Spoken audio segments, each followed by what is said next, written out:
Minggu ini kita umat Islam diingatkan kepada satu peristiwa besar yang pernah terjadi dalam sejarah perkembangan Islam, yaitu peristiwa diturunkannya kitab suci Al-Quran, atau yang populer dengan peristiwa Nuzulul Quran.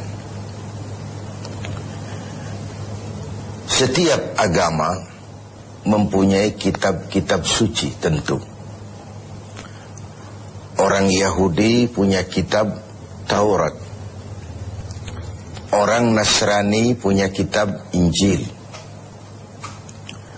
Orang Hindu punya kitab Weda.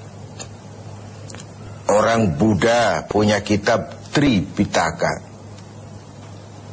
Pengikut Zoroaster, agama Majusi, punya kitab Zen Avesta. Dan kita umat Islam oleh Allah Subhanahu wa ta'ala diberikan Al-Quranul Karim. Mengapa kita yakini Quran sebagai kitab suci? Paling kurang karena 3 hal. Pertama, sampai dengan hari ini tidak seorang pun yang mampu membuat satu kitab seperti Al-Quran ini. Bahkan janganlah satu kitab, satu surah sekalipun, bahkan satu ayat sekalipun.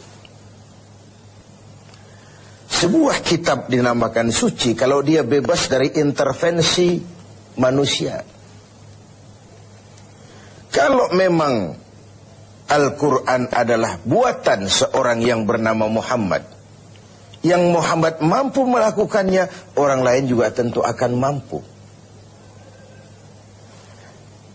Barangkali belum pernah ada yang mencoba. Sudah. Bahkan Al-Quran sendiri memberikan tantangan. Wa in kuntum fi raibim mimma nazzalna ala abdina fa'tu bi suratin min misli. Jikalau kamu ragu terhadap Al-Quran yang kami turunkan kepada hamba kami Muhammad, kalian anggap itu bikinan Muhammad saja, coba kau buat satu surah saja semacam Al-Quran ini. Tak mampu kamu sendiri, wada'u syuhada'akum, ajak teman-teman kamu secara bersama-sama, buat satu surah saja semacam Al-Quran ini. Pernah ada yang mencoba membuat satu surah dengan gaya bahasa surah Al-Fil. Al-Fil wa mal-fil wa ma adraka mal-fil lahu khurtumun tawil wa lahu zail. Gajah, apakah gajah itu? Tahukah kamu apa itu gajah? Dia punya belalai dan dia punya ekor yang panjang.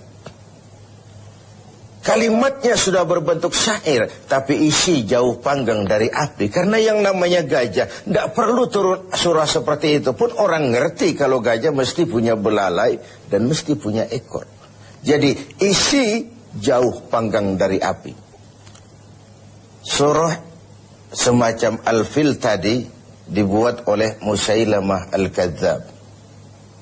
Dan masyarakat Quraisy memang kaya sekali dengan penyair, dengan pujangga, dengan sastrawan. Sehingga tiap tahun di pasar namanya Ukaz dipertandingkan syair-syair yang hebat-hebat itu. Pemenangnya digantungkan syairnya di dinding Ka'bah. Sudah dicoba itu. Pada sisi lain kita melihat bahwa gaya bahasa hadis tidak sama dengan gaya bahasa Al-Quran. Kalau memang Al-Quran bikinan Nabi Muhammad, tentu saja bahasa Al-Quran sama dengan bahasa hadis. Ternyata jauh sekali. Jadi Al-Quran isi dan redaksi langsung dari Allah Subhanahu wa ta'ala. Sedangkan hadis isi dari Allah, redaksi dari Nabi Muhammad sallallahu alaihi wasallam. Ini yang pertama. Yang kedua, kita yakini Quran sebagai kitab suci karena ajarannya sesuai dengan fitrah manusia. Secara logika bisa kita terima tentu. Allah pencipta manusia.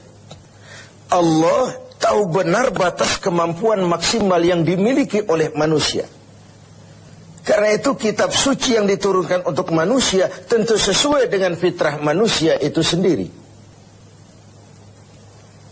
Sama dengan pabrik mobil di Jepang bikin mobil namanya Toyota.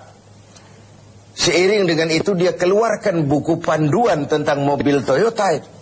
Mobil ini namanya Toyota, kecepatan maksimal sekian ratus kilometer per jam, bahan bakarnya ini, kalau rusak memperbaikinya begini, onderdilnya ini.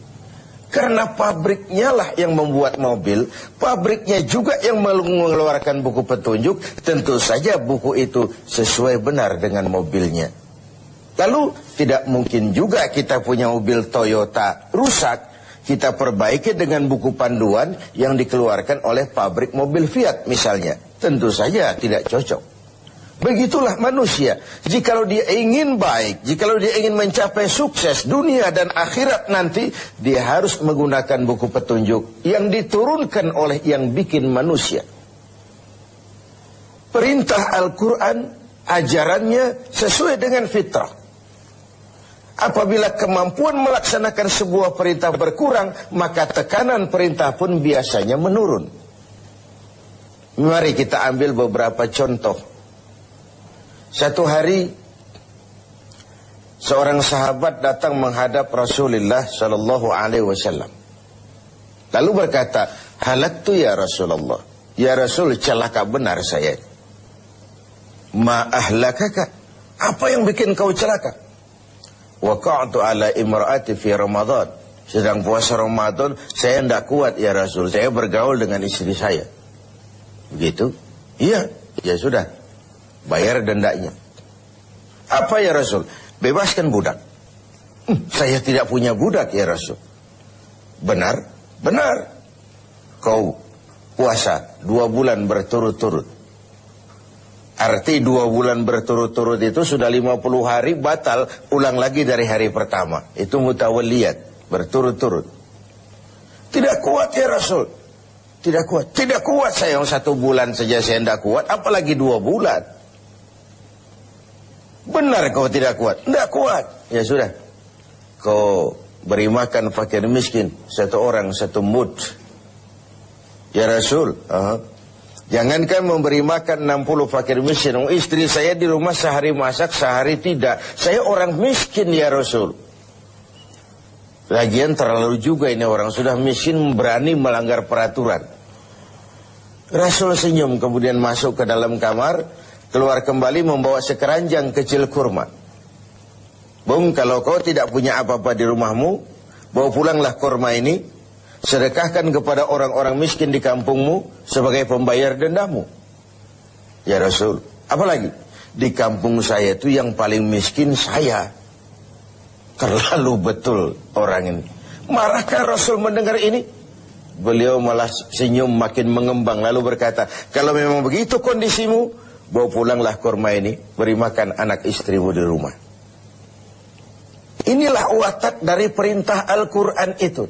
Ngono ya ngono, ning ojo koyo ngono. Tidak kalau sudah begitu ya, mesti begitu. Tidak, sesuai dengan fitrah manusia. Di awal-awal turun perintah puasa, sebagian sahabat itu menyangka siang malam tidak boleh bergaul dengan istri. Mau bertanya mereka malu.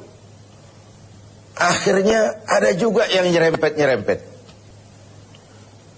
Nah, 1 hari selesai sholat zuhur, antara mereka kumpul, saling bertukar pengalaman. Yang satu bilang, semalam saya nggak tahan loh.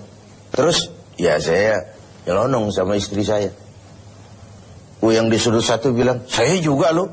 Ternyata banyak. Terhadap ini kemudian turunlah penegasan Al-Quran. Uhilla lakum laylatas siyami ar-rafasu ila nisaikum. Dihalalkan bagi kamu pada malam berpuasa bergaul dengan istrimu. Kenapa? Ini fitrah. Ini manusiawi. Kalau siang tidak boleh, malam pun tidak boleh. Sebulan penuh. Apa tidak pingsan manusia itu? inilah fitrah. Sesuai dengan fitrahnya. Semua ajaran agama, semua konsep Al-Quran sesuai dengan fitrah manusia. Suatu kitab dinamakan suci memang kalau ajarannya sesuai dengan fitrah manusia. Bukan memberikan beban kepada manusia. Makin kita renungi konsep Al-Quran, makin kita renungi perintah-perintah agama, makin sampai kita kepada keyakinan bahwa itu sebenarnya apa yang diperlukan oleh manusia. Kita perlu sholat, kita perlu puasa, kita perlu zakat, sedekah, kita perlu sholat tahajud di keheningan malam, perlu. Kalau agama sudah merupakan needs, kebutuhan, keperluan dalam hidup kita, maka tidak ada lagi beban dalam melaksanakannya. Selama ini kan kita masih pada tahapan, saya wajib sholat, saya wajib sedekah, saya wajib haji. Tapi kalau sudah saya perlu, dengan merenungi kenapa kita sujud, kenapa kita bersedekah, apa manfaat yang kita peroleh dari melaksanakan ibadah haji, kita akan sampai kepada ini adalah needs. Pada saat itu, pelaksanaan ajaran agama tidak lagi akan menjadi beban, tapi akan kita laksanakan dengan sepenuh hati, karena dalam kita sujud kepada Allah, disitulah tingkat keperluan hidup kita. Puasa, zakat, infak, sedekah, dan begitu seterusnya. Pemirsa TV 7 yang berbahagia. Yang ketiga, kita yakini Quran sebagai kitab suci karena isinya tidak saling bertentangan. Bagaimana mungkin sebuah kitab suci ajarannya saling kontroversi, isinya saling simpang, saling silang. Di satu ayat dia ajarkan Tuhan Esa, di lain ayat dia ajarkan Tuhan tiga. Bagaimana kitab suci bisa saling silang seperti ini? Sebuah kitab dinamakan suci kalau isinya tidak saling bertentangan. 6.666 ayat, 30 juz dan 114 surah, tidak satu pun yang saling silang, tidak satu pun yang saling bertentangan. Oleh karena itu, dengan memperingati turunnya Al-Quran, mari kita banyak membacanya. Dan membaca adalah pengantar untuk bisa mengerti dan memahami. Sedangkan mengerti dan memahami adalah pengantar untuk bisa mengamalkannya dengan sebaik-baiknya. Hanya jikalau kita membaca, kita mengerti. Hanya jikalau kita mengerti, kita bisa mengamalkannya dengan sebaik-baiknya.